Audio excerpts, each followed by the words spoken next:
इससे पहले की वीडियो में हमने दोस्तों एक चीज़ डिस्कस करी थी कि जो हाउसिंग फाइनेंस वाली जो कंपनी है, इन सभी के नंबर्स अभी हमको वीक देखने को मिल रहे हैं। तो इसलिए है कि इन्फ्लेशन की वजह से अभी कोई घर नहीं खरीद रहा है, जिसके चलते इस पूरे सेक्टर में हमको पिटाई देखने को मिल रही है। और आज ऐसा ही एक ये शेयर जो मैं आप लोगों के सामने लेकर आया हूँ, ये हाउसिंग फाइनेंस से ही बिलोंग करने वाला शेयर है। और यदि बात करें तो अपने ऑल टाइम हाई से अच्छा खासा करेक्ट हो चुका है।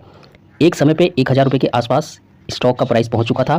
वहां से यदि आप देखेंगे तो अभी आपको ये 700 रुपये के आसपास ट्रेड करता हुआ नज़र आ रहा है। जहां पर अभी स्टॉक ट्रेड कर रहा है फ्रेंड्स, ये जो इसका सपोर्ट लेवल निकल के आता है, ये 700 का जो लेवल आपको दिखाई दे रहा है, ये इसके लिए एक मेक और ब्रेक वाली सिचुएशन है। मेक और ब्रेक का मतलब है फ्रेंड्स कि यदि यहाँ से इसमें हमको गिरावट देखने को मिलती है तो बहुत बड़ी गिरावट यहाँ से भी स्टॉक्स के अंदर आ सकती है। और कंपनी ने अपने Q2 की अर्निंग को रिजल्ट को पेश कर दिया है। रिजल्ट अच्छे नहीं आए थे, जैसा कि मैंने आपको प्रीवियस वीडियो में बताया गया है। पहले आप कंपनी का नाम देख लीजिए, फिर आपको कंपनी को समझने में थोड़ी आसानी होगी। तो कंपनी का नाम फाइनेंस लिमिटेड, यानी कि ये कंपनी होम लोन का काम करती है और कंपनी का नाम आप लोगों ने देख लिया है। आज के दिन भी इसमें जो है हमको आधे % के आसपास का फॉल आज के ट्रेडिंग सेक्शन में दिखाई देने को मिलता है। एक बात और समझ लीजिए दोस्तों कि कोई कंपनी यदि किसी टेम्परेरी रीजन की वजह से नीचे गिर रही है तो वहाँ पर उस कंपनी में इन्वेस्टमेंट करके जो है आपका रिस्क जो है वो मिनिमम हो जाता है, कम हो जाता है। दोस्तों जब बाजार Q3 के रिजल्ट के लिए, ये तो Q2 के रिजल्ट आए थे, Q3 के जब रिजल्ट के लिए बाजार इनसे जो एक्सपेक्टेशन करके चलेगा वो कम करके चलेगा, क्योंकि कंपनी जो है रिजल्ट अच्छे पेश नहीं कर पा रही है, तो बाजार भी आगे के लिए इनसे कम रिजल्ट, कम इनके जो नंबर्स हैं उनकी अपेक्षा करके चलेगा। और वहाँ पर कंपनी ने यदि अपने नंबर्स को थोड़े भी अच्छे पेश कर दिए तो इसके स्टॉक्स में यहाँ से हमको काफ़ी अच्छी मात्रा में यहाँ से रैली देखने को मिलेगी और फिर ये ऊपर की तरफ ही हमको जाते हुए देखने को मिलेगा। कंपनी के लॉन्ग टाइम के चार्ट पर नज़र डालते हैं तो हमको इस कंपनी का लॉन्ग टाइम का चार्ट कुछ इसी तरीके का दिखाई देता है।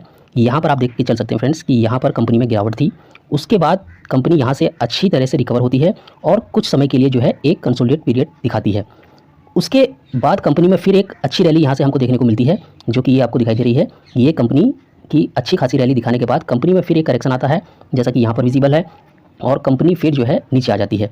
उसके बाद कंपनी फिर यहाँ से रिकवर होती है, थोड़ा बहुत यहाँ पर कंसोलिडेट का पीरियड हमको नजर आता है, जैसा कि आपको यहाँ पर दिखाई दे रहा है। और उसके बाद फिर अगेन कंपनी में अच्छी खासी रैली आती है। तो कंपनी ने पास्ट में भी इसी तरीके का कुछ चार्ट बनाया हुआ है और यहाँ पर अभी के समय में आपको देखने को मिलता है कि अभी के समय में भी कंपनी में जो है ऊपर से अच्छे खासे डिस्काउंट के साथ गिरावट आ चुकी है। अब क्या करेगी कंपनी, यहाँ से थोड़ा सा ऊपर जाएगी और ऊपर जाने के बाद थोड़े समय के लिए कंसोलिडेट पीरियड यहाँ पे फिर हमको नजर आएगा और उसके बाद जो रैली आएगी वो बहुत ही शार्प रैली हमको इसके शेयर प्राइस में देखने को मिलने वाली है। तो लॉन्ग टाइम के लिए अच्छी कंपनी है, आप चाहें तो इस कंपनी पर नज़र बनाकर चल सकते हैं।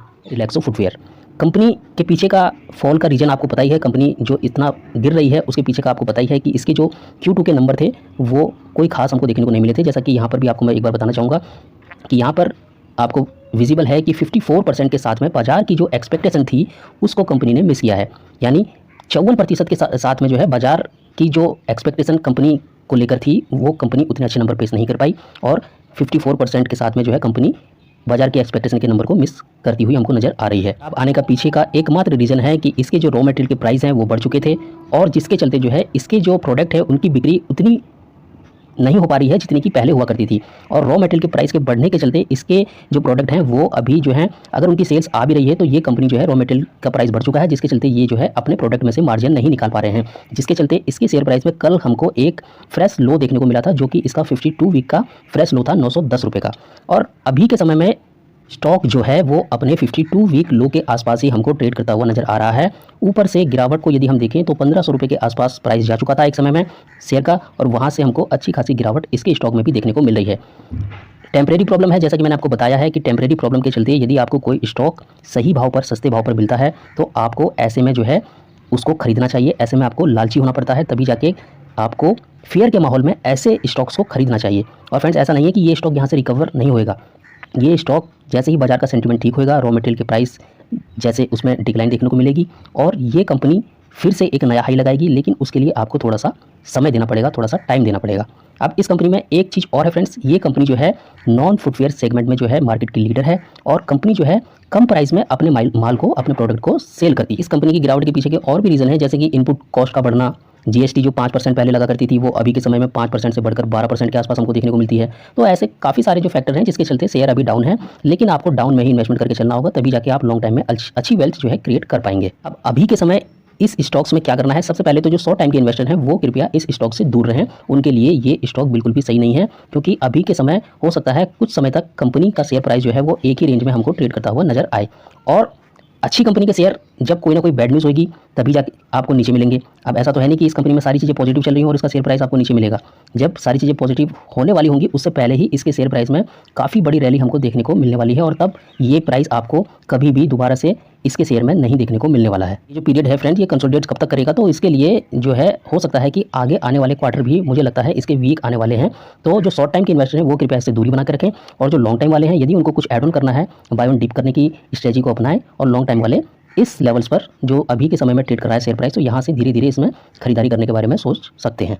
फिर भी आप ये मान के चल सकते हैं जैसे कि अभी जो उसने 910 रुपये का सपोर्ट किया था, कुछ क्वांटिटी आप 910 पर ऐड कर लीजिए। उसके बाद ये थोड़ा और अगर नीचे गिरता है तो कुछ आप 850 पर ले लीजिए, क्योंकि हर 50 रुपये के गैप में जो है इसमें सपोर्ट अभी के समय में दिखते हैं। बाकी कंपनी के रिजल्ट नेगेटिव हैं, कंपनी की न्यूज़ अभी सारी नेगेटिव हैं, तो मैंने आपको बता ही दिया है। और यदि उसके बाद भी कुछ और नीचे गिरता है तो आप 800 रुपये पर भी इस कंपनी में खरीदारी कर चल सकते हैं। के लिए इस वीडियो में इतना ही फ्रेंड्स, मिलेंगे आपसे फिर किसी नई वीडियो के साथ, नई जानकारी के साथ। तब तक के लिए अपना ख्याल रखिए और चैनल को सब्सक्राइब नहीं किया तो प्लीज़ यार चैनल को सब्सक्राइब जरूर कीजिए।